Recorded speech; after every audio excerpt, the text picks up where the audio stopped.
अंधे हो, दिखाई नहीं देता? तुम्हारी इसी हरकतों की वजह से ना शर्म आती है मुझे। लो और चाटो इसे। क्या बेशरम बेहया आदमी, ले अपनी जुबान से चाट कर आइसक्रीम को साफ कर, वरना तेरी ये जो लंबी जुबान है ना खींच कर तेरे हाथ में दे दूंगी। और शगुन, मैंने ये सब जानबूझकर नहीं किया। मुंह बंद। जितना बोला गया है बस उतना कर। गरीब कंगाल भिखारी आदमी, मेरे 20 लाख के सैंडल का सत्यानाश कर दिया। इसकी कीमत तो तू जिंदगी भर चुका नहीं सकता, तो क्यों ना मुझे थोड़ा एंटरटेनमेंट कर दे। जेब को ना सही, एटलीस्ट दिल को तो थोड़ा सुकून मिले। चलो चलो एंटरटेन करो। देखो शगुन, मेरी गलती तो नहीं है, लेकिन फिर भी मैं तुमसे सॉरी बोल देता हूँ। प्लीज इस बार माफ कर दो। माफी तो आपको जीजा जी मेरे 2 शर्तों पर मिलेगी। या तो आप 20 लाख रुपया दे दो, या फिर अपनी जीभ से चाट कर मेरे सैंडल को साफ करो। 3 साल पहले अहान एक गरीब बेचारा बेसहारा लड़का था जो रोड पर भीख मांगकर अपना पेट पालता था। लेकिन एक दिन उसकी मुलाकात उस शहर के एक टॉप बिजनेसमैन शेखर गिल से हुई। Can you lend me 10 rupees? Keep this. Take it. No, sir. I just need 10 rupees. I want to eat some bread and biscuits. Just 10 rupees. Not 500. Please. Come. Sit in the car. I have something for you. Come.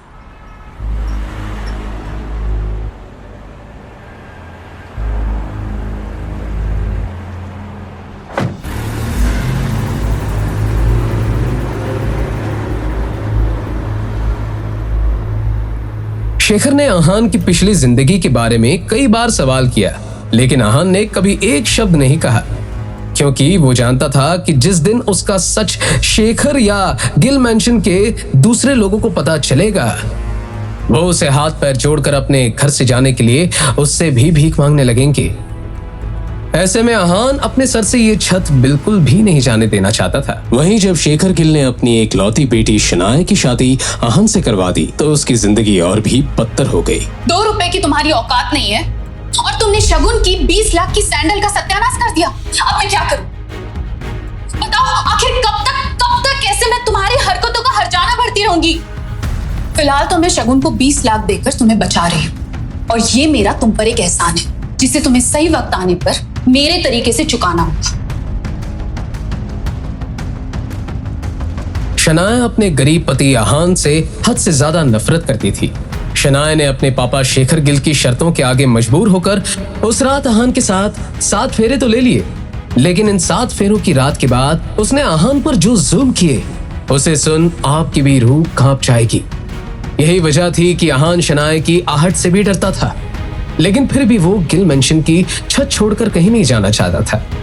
Gill mention में सिर्फ शनाया और शगुन ही नहीं, बल्कि उसकी माँ यामिनी गिल भी अहान को ऐसे दुत्कारती थी जैसे दरवाजे पर खड़े किसी गली के कुत्ते को दुत्कार रही हो।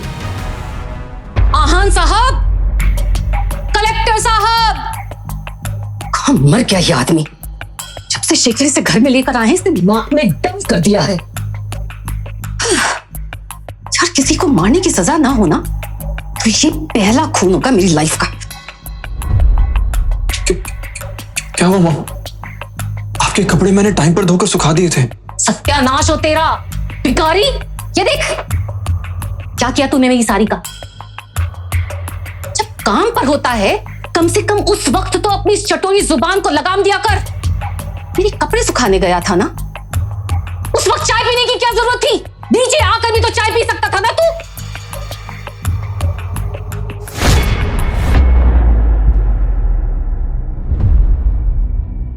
वो मैम काम के चक्कर में कब वहीं भूल गया।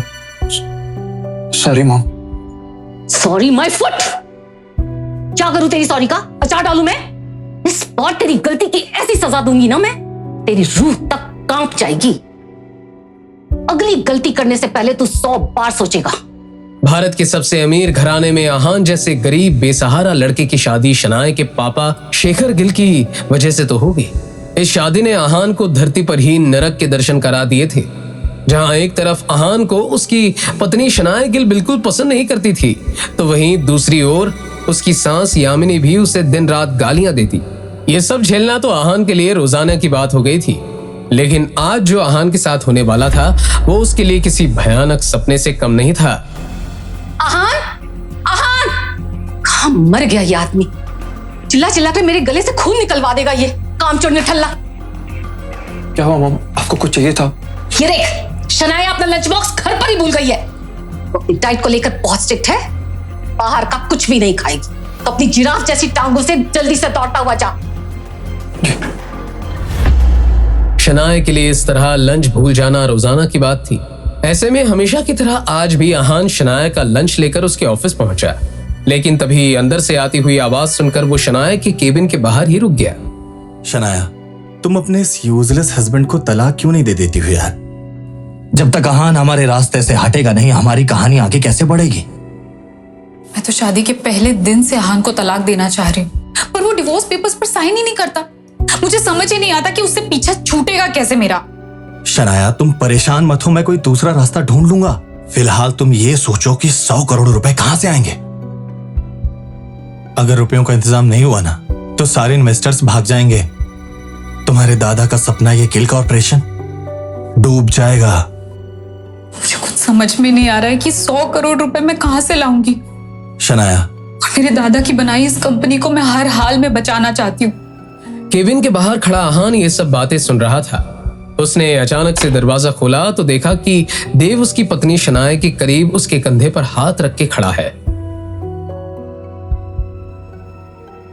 हान, तुम्हें तमीज कब आएगी? बिना दस्तक दिए आ गए तुम ना एक बात मेरी कान खोलकर सुन लो। मेरा पति होने का जो भ्रम है ना तुम्हारे अंदर, उसे तोड़ दो तुम। तुम्हारी औकात ना मेरी जूती की नोक के बराबर भी नहीं। आइंदा से अगर मेरे केबिन में बिना मेरी इजाजत के आए ना, तो जान से मार दूंगी तुम्हें। Security, security, yes ma'am. इस आदमी को बाहर लेकर जाओ। मैं तो बस आई सेड गेट आउट। चलिए सर।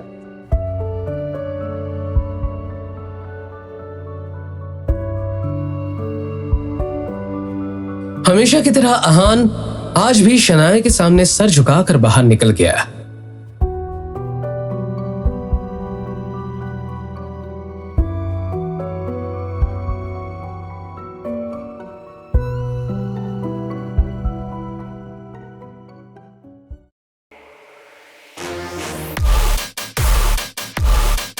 वक्त आ गया है, काम शुरू कर दो। उसकी कॉल के तुरंत बाद शनाए के फोन पर एक नोटिफिकेशन आया, जिसे देखकर वो हैरान हो गई। ये कैसे हो सकता है? वो आहान जो अपने 5 रुपए की चाय के पैसे भी मुझसे मांगता था, उसने मेरे अकाउंट में 100 करोड़ रुपए ट्रांसफर कर दिए। उस भिखारी के पास इतने पैसे आ कहां से सकते हैं? कहीं उसने कोई डाका तो नहीं डाल दिया? अगर ये पैसे चोरी किए हुए तो मैं फंस सकती हूँ। 100 करोड़ रुपए जैसी भारी रकम अपने खाते में देख शनाए के हाथ पैर फूलने लगे।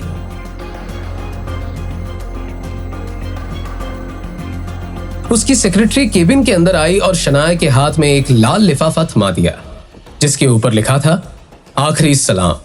शनाए ने जैसे ही वो लिफाफा खुला, वो उसके अंदर रखे पेपर पढ़कर सर से पैर तक हिल गई। एकाएक उसके चेहरे पर ऐसे भाव आ गए जैसे उस एक लाल लिफाफे ने उसकी पूरी जिंदगी उजाड़ दी हो।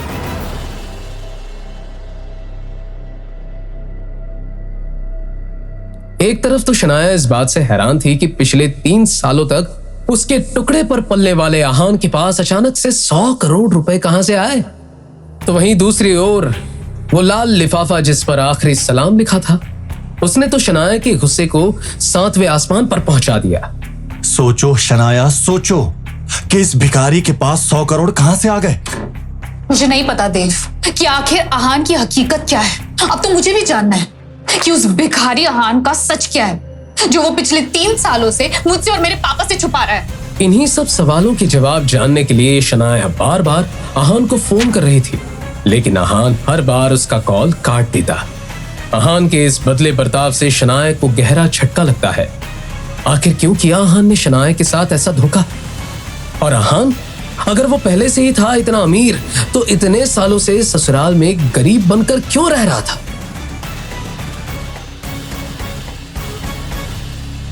क्या वो शनाया को किसी जाल में फंसाना चाहता था, या इससे भी बड़ा है उसका मकसद?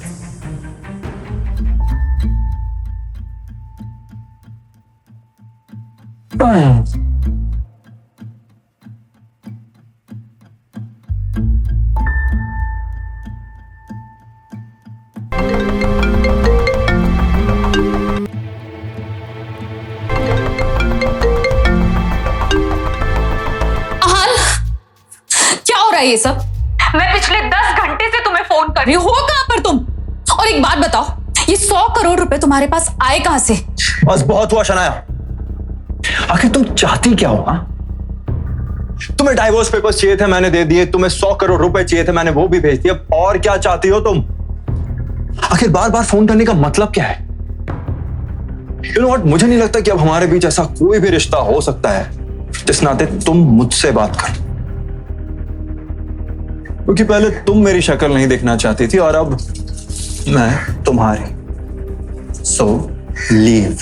आज तक शनाया के तीखे तेवर देख आहान कांपता था, लेकिन आज पहली बार था जब आहान का रौबदार पलटवार देख शनाया कांपने लगी थी। लेकिन आहान, पहले तो तुम रिश्ता निभा रहे थे ना, तो एक रात में ऐसा क्या बदल गया? तुम जिस रिश्ते की बात कर रहे हो ना, पति पत्नी का नहीं, बल्कि एक नौकर और एक मालिक का था। तुमने और तुम्हारे घर वालों ने मुझे पालतू कुत्ता बना के रखा, और अब जब तुम्हें पता चल गया है कि मैं तुमसे लाख गुना ज्यादा अमीर हूं, तो तुम चाहती है कि मैं तुम्हारे पास वापस आ जाऊं। रियली? ठीक है, मुझे सिर्फ इतना बताओ कि 100 करोड़ रुपए तुम्हारे पास आए कहां से? अब तो तुम्हारी जिंदगी इतने अच्छे से चल रही है, तो बार बार एक तरीके के सवाल करके उसे खराब क्यों करना चाहती हो तुम? एंड बाय द वे, जाओ और अब ऑफिस के कैबिन में छिप छिप कर नहीं, खुले आसमान के नीचे अपने उस आशिक देव के साथ अय्याशी करो। हाँ, मैं जानता हूं कि एक बार हम दोनों को साथ में मिलना होगा कोर्ट में पेश होने के लिए, क्योंकि तभी हमारा डाइवोर्स हो पाएगा और ये हमारी आखिरी मुलाकात होगी, और उसी दिन तुम्हें तुम्हारे सारे सवालों के जवाब मिल जाएंगे। Do you get that? ठीक है, अगर तुमने ऐसा सोचा है ना, तो ऐसा ही सही, लेकिन कल सबसे पहले ऑफिस आकर मिलो मुझसे, उसके बाद हम जाएंगे कोर्ट। इतना तो तुम कर ही सकते हो ना मेरे लिए। ठीक है, कल सुबह तुमसे मिलता हूं। शनाया का आज का दिन बहुत खराब था। ऐसे में वो शाम परिवार के साथ बिताना चाहती थी। यही सोच रात में शनाया पूरे परिवार के साथ डाइनिंग टेबल खाना खाने के लिए बैठी। इसी दौरान शनाया के पापा शेखर गिल खाना लेकर आए और टेबल पर सेट करना शुरू कर दिया। शनाया ने पहली बार अपने पापा को इतना काम करते हुए देखकर कहा, पापा घर में नौकर नहीं है क्या? आप क्यों ये सब कर रहे हैं? बैठिए ना, हमारे साथ खाना खाइए। कंपनी से रिटायरमेंट लेने के बाद से ये काम मैं रोज करता हूं। आज किया तो उसमें क्या बात है? वो बात अलग है क्या तुम पहली बार रूम से निकलकर यहां खाना खाने आई हो, वरना तुम्हें ये भी पता नहीं होगा इन 3 सालों में मेरी जिंदगी किचन से किचन में ही कट रही है।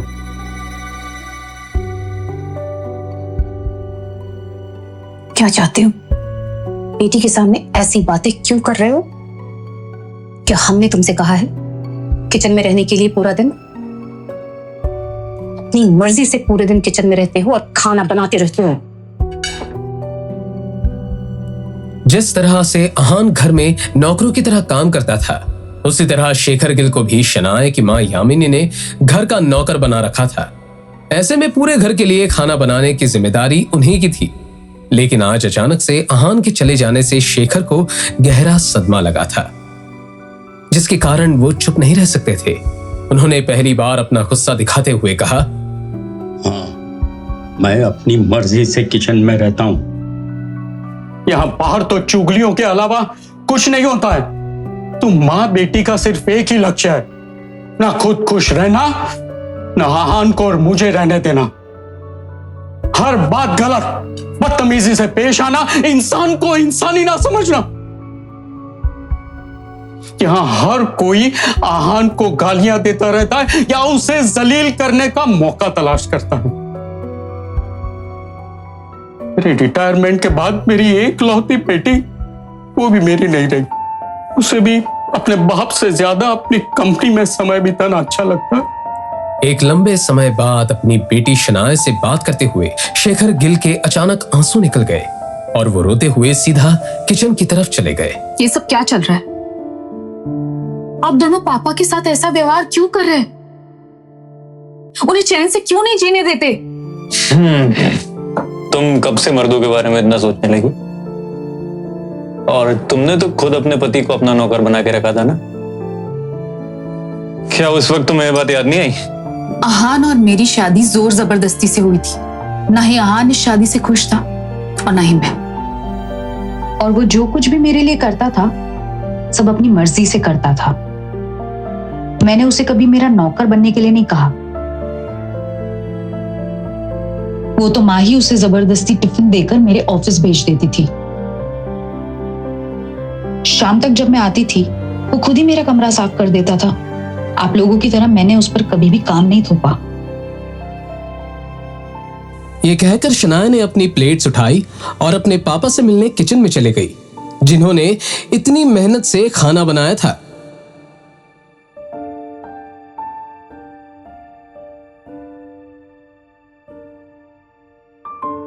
पापा,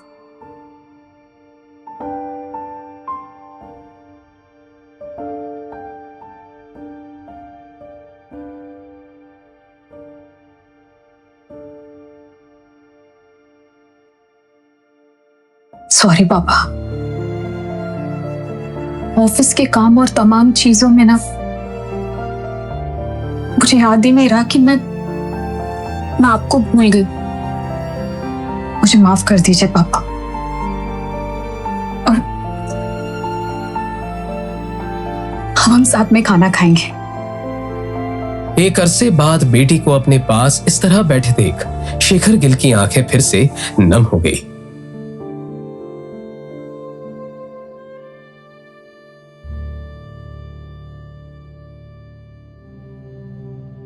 मैम, आपको बहुत टाइम लग गया आने में। अब तक तो सारे बोर्ड मेंबर्स आ चुके हैं। और वो देव सर, वो तो सबको आपके खिलाफ भड़का रहे हैं। सारे बोर्ड मेंबर्स? शनाया को एक झटके में देव की पूरी चाल समझ में आ गई। वो समझ गई थी कि जरूर देव के हाथ वो लाल लिफाफा लग गया है। ऐसे में उसने एक सेकंड नहीं गवाया और सीधा देव के पास पहुंच गई।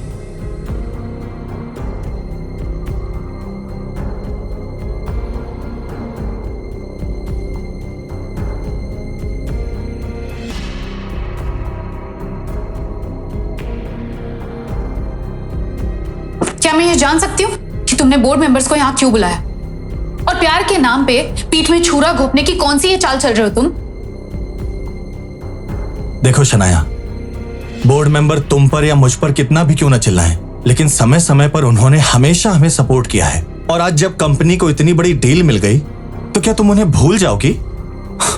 नहीं ना। ये सुनकर शनाया हैरान हो गई। उसे समझ नहीं आ रहा था कि राजज़ादा कंपनी के साथ हुई डील के बारे में देव को कैसे पता चला। उसने तो किसी से इस बारे में बात नहीं की। तभी उसे समझ आ गया कि उसके ऑफिस में ही कोई है जो सारी खबरें देव तक पहुंचाता है। मैंने तुम्हें कभी अकेला नहीं छोड़ा है शनाया। फिर ये तुम कैसे सोच सकती हो कि सिर्फ बोर्ड मेंबर से तुम्हें ही बात करनी पड़ेगी? हम दोनों मिलकर बात करेंगे ना। आखिर इस गिल कॉर्पोरेशन में मेरा भी तो कुछ हक बनता है। देव की ये बात सुनते ही शनाया को यकीन हो गया कि देव के हाथ वो लाल लिफाफा लग चुका है। ऐसे में वो अब देव के हाथों की कठपुतली है। लेकिन फिलहाल उसने देव की बातों का कोई जवाब नहीं दिया और सीधा बोर्ड मेंबर से बात करने चली गई। गुड जॉब, बहुत ही शानदार काम किया है तुमने। इसके लिए तुम्हें बहुत अच्छा इनाम भी मिलेगा। बस इसी तरह गिल कॉरपोरेशन की सारी खबरें मुझे देते रहो, फिर एक दिन तुम और मैं मिलकर इस कंपनी पर राज करेंगे।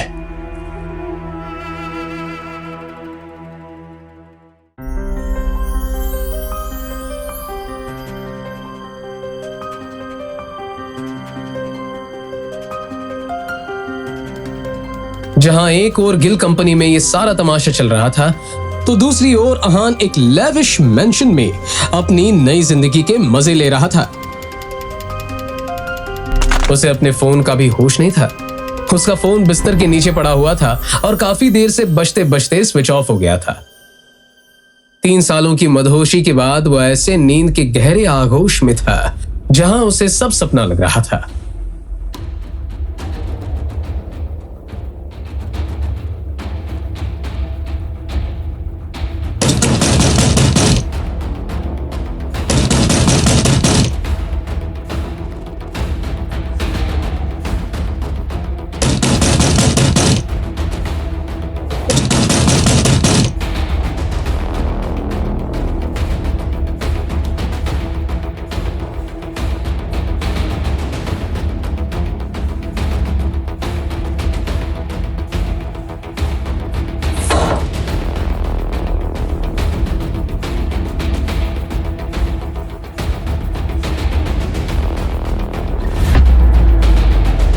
तुम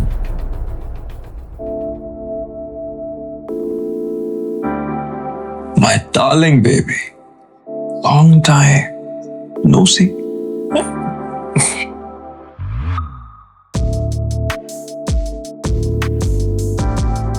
Let's go.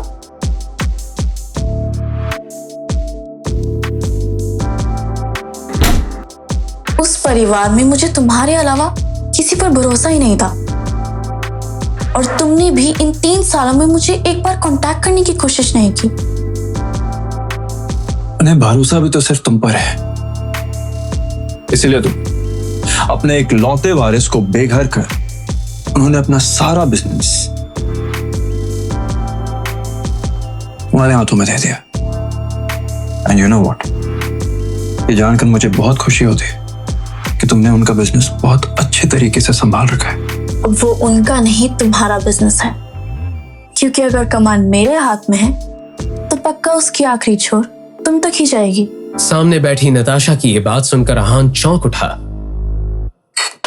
और उसने कहा, सच बताओ नताशा, डैड बिना किसी शर्त के मान गए या तुम उन्हीं की शर्त को मेरे पास ऑफर लेकर आई? क्योंकि अगर ऐसा है तो दरवाजा सामने है, तुम दफा हो जाए यहां से, क्योंकि मैं उनकी बात कभी नहीं मानूंगा। फिर चाहे वो मुझे जिंदा मार दे या मुझे दर दर भीख मांगने पर मजबूर कर दे। शांत हो जाओ अहान। और क्या शिनाया गिल के घर नर्क जैसे 3 साल बिताकर अभी तुम्हारा मन नहीं भरा, जो अभी भी डैड के सामने अकड़ दिखाने पर अड़े हो? वैसे भी तुम जानते हो कि डैड इतनी आसानी से नहीं मानते।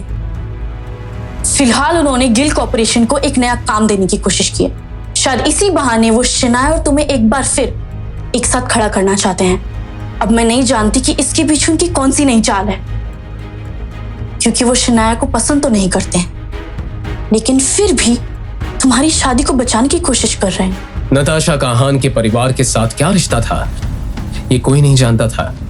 हाँ, लेकिन ये सच था कि नताशा अहान के पापा को सारी दुनिया के सामने डैड कहकर ही बुलाती थी, जिसके चलते जब भी नताशा की कोई तस्वीर अहान के परिवार के साथ छपती तो देश ही नहीं बल्कि विदेशों में भी उसके रायज़ादा परिवार के नाजायज औलाद होने की अफवाहें तूल पकड़ने लगती।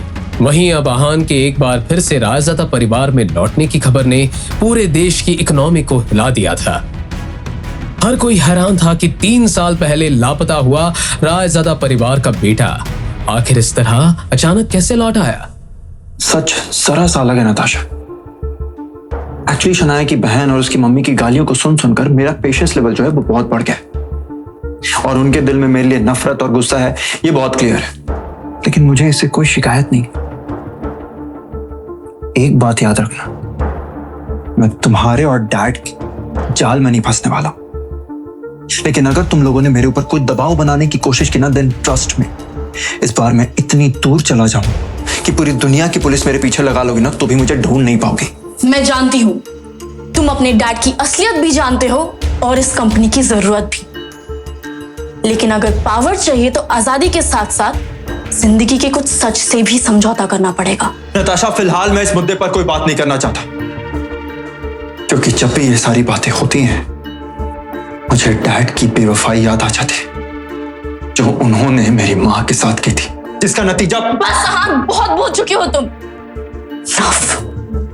सच वो आग है जिसके भी हाथ पे रखो वो चिल्लाएगा ही। खैर तुम ये सब छोड़ो, जो प्लान मैंने तुम्हें बोला है उसे एक्टिवेट करो बहुत जल्दी। गिल कॉर्पोरेशन को अपने हाथ में लेने का वक्त आ गया है। आहान अभी नताशा को शनाए की कंपनी को लेकर अपनी अगली चाल बताता ही है कि उसी वक्त नताशा के फोन पर एक मैसेज आया। उसे किसी ने वीडियो मैसेज भेजा था। डाउनलोड करके वीडियो देखा तो सीसीटीवी वीडियो में गिल कॉर्पोरेशन के कॉन्फ्रेंस रूम में सभी बोर्ड मेंबर्स बैठे हुए नजर आ रहे थे। आहान, लो आ गया तुम्हारा पैगाम। अब शुरू करते हैं अपना मिशन शनाया। ध्यान से नताशा, क्योंकि एक भी गलती हम पर उल्टी पड़ सकती है। अगर मेरे सामने आने से पहले मेरा राज सबके सामने खुल गया तो सब कुछ बर्बाद हो जाएगा। किल भी हाथ नहीं आएगा और राज ज्यादा भी डूब जाएगा। तो थोड़ा संभल कर। All the best. आहान की बात सुनकर नताशा उसके कमरे से बाहर आ गई। बाहर निकलते ही उसने एक नंबर डायल किया। तभी उसका असिस्टेंट दौड़ता हुआ आया और एक फाइल उसे दी। फाइल में पूरी रिपोर्ट प्रूफ के साथ है। आहान पर हुए एक एक जुल्म का बदला लूंगी। जी मैम, अगर वो लोग इस डील से नहीं माने तो उनके खिलाफ किए हुए सारे कामों की चार्जशीट है इसमें, जिसे हम हुक्म की तरह उनके सामने पेश कर सकते हैं। गुड जॉब, इसका तुम्हें रिवॉर्ड मिलेगा। नताशा ने फाइल देखते हुए शैतानी मुस्कुराहट के साथ कहा, शनाया, जुल्म है जितने दिन और रात के, लूंगी बदले सब गिन गिन के। मेरा भाई अच्छा इंसान है, लेकिन इंसानियत तो मैं सिखाऊंगी तुम लोगों को। तुमने और तुम्हारी फैमिली ने जो कुछ भी किया है मेरे भाई के साथ, उसका हिसाब देने के लिए तैयार रहो। नताशा के निकलने के करीब 1 घंटे बाद आहान के फोन पर नताशा का मैसेज आया, जिसे देखकर आहान जोर जोर से हंसने लगा।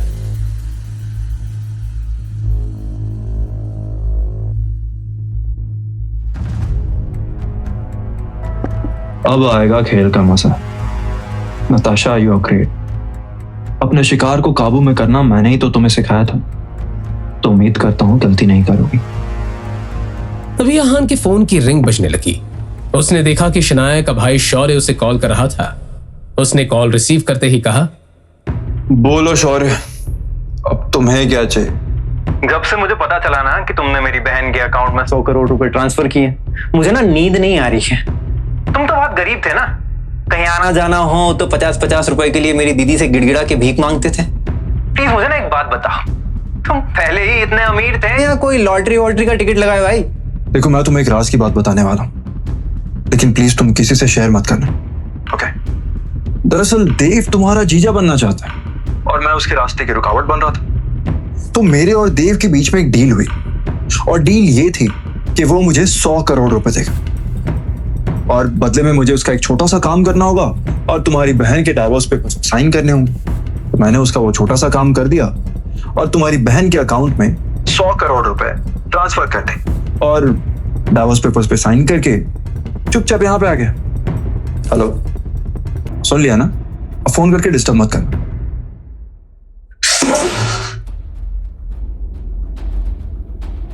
वहीं दूसरी तरफ नताशा अपने साथ आए 2 गार्ड के साथ गिल कॉर्पोरेशन के ऑफिस में एंटर हुई। नताशा ने तुरंत कॉन्फ्रेंस रूम का दरवाजा खोला और अंदर आते हुए फाइल खोलकर उसमें एक एक पेपर निकालते हुए बोर्ड मेंबर्स के हाथ में पकड़ा दिया। उन पेपर्स को देखते हुए बोर्ड मेंबर्स के होश उड़ गए। जब शनाया ने पेपर को पढ़ा तो बहुत ही हैरानी के साथ बोली, नहीं, ऐसा नहीं हो सकता। आहान ऐसा नहीं कर सकता। आहान को जितना तंग तुमने किया है अब उसका हिसाब चुकाना पड़ेगा। उस पेपर में क्या लिखा था जिससे सभी के होश उड़ गए? क्या आहान शनाया को बर्बाद करना चाहता था या उसे सबक सिखाने के लिए ये सब कर रहा है? आहान और नताशा दोनों साथ मिलकर गिल परिवार के खिलाफ क्या प्लान बना रहे हैं? और आखिर क्या है आहान की हकीकत? आहान के पापा आखिर कौन है और वो उनसे इतनी नफरत क्यों करता है? और अगर आहान इतना अमीर था तो शनाया के साथ 3 सालों तक गरीब बनकर क्यों रहा? और क्यों खा रहा था शनाया, यामिनी और शगुन की इतनी गंदी गंदी गालियां? और आखिर उस लाल लिफाफे में ऐसा क्या था जिसे देखकर सर से पैर तक कांपने लगी थी शनाया?